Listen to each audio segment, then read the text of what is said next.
Willie D Live. Everywhere we went was private jets. You know what I'm saying? So that's how I got to Rockefeller. And that was probably like 2002 going into 2003, maybe. Might even be a little earlier, right? My first memorable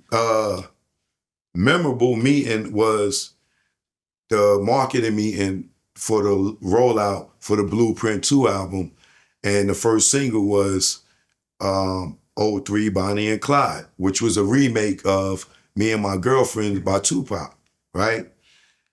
Me being who I am, I'm the same person I am today. They show us the video goes off, right? And I go, why is Jay-Z doing Tupac shit over? Tupac ain't fuck with Jay-Z. Everybody would fuck. You could hear a mouse piss on cotton. The whole room was quiet. Everybody was stunned. Dame looked at me and said, somebody call Jay and tell him what Choke just said. Right? Right? But that's who I am. I'm going to give you the truth. So what did Jay-Z say in response to what you said? I don't know, but they still put the song out. I thought it was brilliant. I thought, yeah, that's true. You know, it was true that Pac did not fuck with Jay-Z. But the fact that Jay-Z did the song, I thought it showed a different level of maturity. I didn't think that it was disrespectful at all. I thought he was paying homage. It was like, man, I'm bigger than just, you know, I like the song. That's the way I perceived it. It was like, he stole that man's shit. How did he steal it though? By remaking it. What's the first rule in hip hop? Be original. Okay, no biting, right? Huh? No biting. No biting, right. Right. Right. So you taking another nigga song. I mean, Snoop killed that when he did Lottie Dottie over. To me, Snoop was the first person that commercially bit a nigga song, and people was, probably first was like, but you see how he started the song off, shout out to my nigga Slick Rick. If you don't like it, eat a dick. Because he knew that he was biting. Yeah. Right? So after that, then he did the Vapors over. After that, then everybody just felt like it was cool to steal nigga shit. Do you think that might have something to do with the way that hip-hop is being represented today as far as like the cadence? If you listen to a lot of artists today, the newer artists today, they got about three gears that they switch into every song. Like they go start like this, and then go like this, then go like this. Like, and all of the artists, they may have their voices may have different textures, but the cadence is the exact same. Yeah, because it's the same flows. It's the same three flows. You know why? Everybody. Because niggas made biting. They took that out. That's like in boxing. You don't supposed to rabbit punch, hit a dude in the back of the head, right? And now in hip hop, Lil Wayne came and he started using the auto-tune as a rapper. Now, all the way up into Lil Baby. All these niggas do this. Everybody feel like they got to do that because it worked for him. Right? Yeah. Now, all these dudes do the auto-tune for that shit lasted over 10 years. Why? Because it works for him. You know, when I'm gonna tell you when I can pinpoint when I think the biting became acceptable. When Shine came out, sounded like Biggie. That's just another form of it. I think when Shine came out, sounded like Biggie, because until that point, even if you was in the same another rapper's camp, everybody had different voices. Right. Everybody sounded differently, and that was one of the fun things about listening. Don't forget Gorilla Black. To groups. Yeah, Gorilla Black. Yeah. But that was one of the cool things about listening to groups. Mm-hmm. You could hear different voices talking about the same topic, and you could hear, contextual, you know what I'm saying? It took you on a journey. But now it's like, it's hard to tell who the hell is who, because everybody's using the same producers, and almost everybody is using the exact same cadence. And obviously they're using the same catchphrases, you know, all it's ain't nobody trying to invent no new catchphrases. Remember, everybody's going, skirt, skirt. Yeah. Like, you know what I'm saying? Hey, hey. You know, it's the same, like and it's acceptable. But you know, who do you blame? I blame the fans. And this is why. Because at the end of the day, the fans have the last say so. The fans have that. You can go out there, the artist can go out there and make any kind of music that he wants to. The executives can decide whether they're going to push it or not. The radio station can decide whether they're going to play it or not. But at the end of the day, all of these people are doing what they're doing to, at the end of the day, get money from the consumer. Right. And so the consumer, the fans, they have the last say so. They have the first and last say so. So they can decide, you know what, we don't give a damn what you're trying to feed us. We're not buying it. Yeah, but you know, the consumers are the sheep. They follow, right? Uh-huh. Like right now, Beyonce, she did this cowboy, supposed to be a country album, right? She's in Atlanta, right? She doing the Cowboy Carter thing, right? There's no country element in Atlanta, right?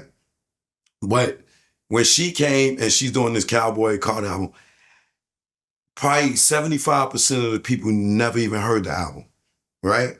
But people will go to the concert and they will go find a cowboy hat, cowboy boots, cowboy outfit just to go to the show, right? And didn't even buy the album.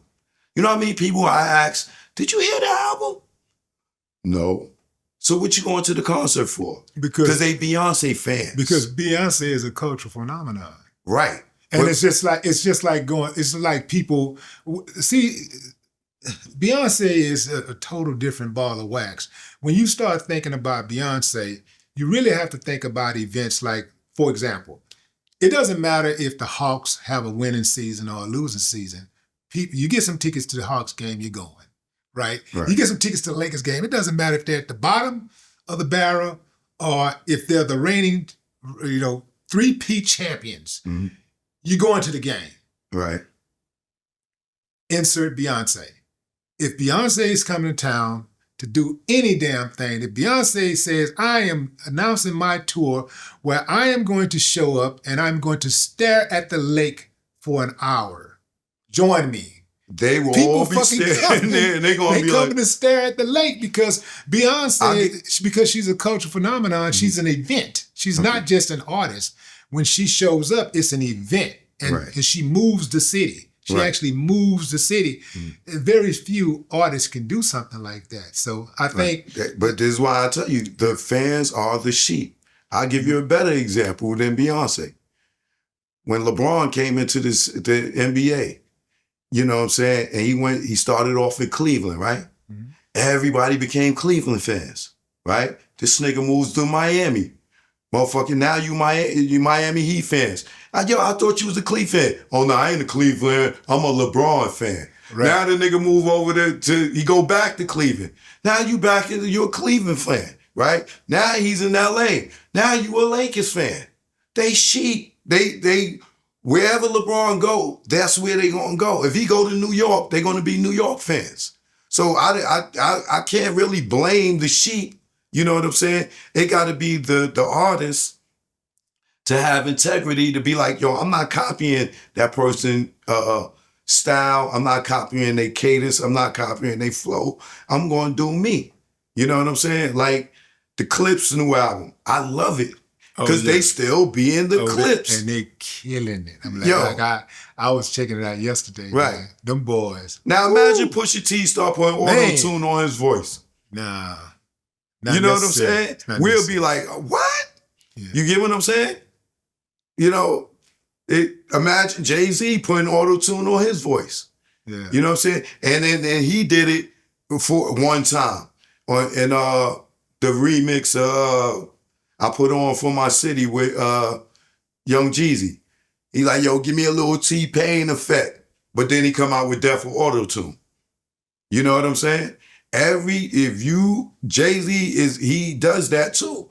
He will copy whatever the coach is doing. This is why we don't get no albums from him right now, because he's not inspired. He ain't got nobody to steal from. He don't have the state property dudes around him to steal from. He ain't got a bunch of people to steal from. So this is why we can't get no music from him, because he's not inspired. I ain't buying that, Chuck. I'm not buying that, man. You just seen Nas put out The King's Disease, a trilogy, and got a Grammy 20 years, 30 years past his career. Nas never got a Grammy before. He put out that King's Disease album. It was phenomenal. You know what I'm saying? They say hip-hop is a young man's game. No, it ain't. Because hip-hop is still young. You know what I'm saying? It's 50 years old right now, so they say, right? But you can still see Guns N' Roses and all these other guys still touring. You know, the niggas ain't say rock and roll is a young man's a young man's game, because you had young rock dudes come in like, I can't even think of them any names right now, but they came in and they doing rock music, right? And it's not, and the old guys are still touring, making music. Just like now, people are starting to realize, oh, wait a minute. It's not a young man's game. You know what I'm saying? And now you got, you know, the artists, Slick Rick just put out an album. P.E. just put out an album. Because they all looking at Nas like Nas woke him up. Yo, we ain't got to start rapping. Why y'all niggas quit? You think I want to listen to the young thugs and these guys? I can't relate to what they talking about. I'll tell you, Chuck, I'll tell you why they quit. For the same reason I did. Ain't no money in it. And this is what I mean. It takes a lot of money to make these records. You know, not as much as it used to when we first coming up. Right. But it still takes money to make these records. It takes producers to, if you're not self-contained where you produce and write yourself, then it takes money to hire producers to come in and produce your album, you know, for a reasonable rate, right? Right. And that's all relative, right? So that producer, especially if he's a capable producer, right, he can go anywhere and write his own ticket. He can make, you know, upwards of $500,000 for one track. So for that producer to want to work with you, he has to truly, truly be inspired by you. It has to be a labor of love for him to want to to work with you, even if you are a legend in the game. Because at the end of the day, the 40-something and the 50-something and the 60-something years old, we do not buy records. We talk a lot of shit is what we do. But we do not buy the records and we do not go to the concerts. This is why the first week of sales for Snoop and Dre, who is arguably the greatest to ever do it in their divisions, right? This is why they only sold 26,000 records the first week. I believe that's what the numbers came back at. You saw the Missionary album. That the most recent album that they put out, yeah, they said it sold 26,000 the first week. These are the best to ever do it. So if they're struggling to get sales, to get to 50,000 or 100,000 sales, you know, what does that say about the rest of us? So it takes money to go in there and make these records. And if we make these records and the people that's talking the loudest, that's saying they won't change, they're saying that they want more diversity, they want the real substance back. If they're not going to buy the records, all they're going to do is talk shit, then it's not worth it. Right. At the end of the day, and you can love doing it. I love making music, but the older I get, the more valuable my time becomes. Right. Now, I'm going to tell you the reason for that, right? It goes back to what we was talking about earlier. The reason the labels won't do a deal with you is because you're no longer the naive, I'm smart. unintelligent businessman. You know the game. You know what mechanical rights are. You know what royalties are. You know what publishing are. These young niggas, they don't know it, right? So they could get rape and rob them, right? You sitting at the negotiation table is much different. They can't take advantage of you. So these dudes and the positions of power to sign artists like yourself you know what I'm saying, or a Nas or a Jay or whatever, is different because you know what your worth is. This industry is in the business of robbing us.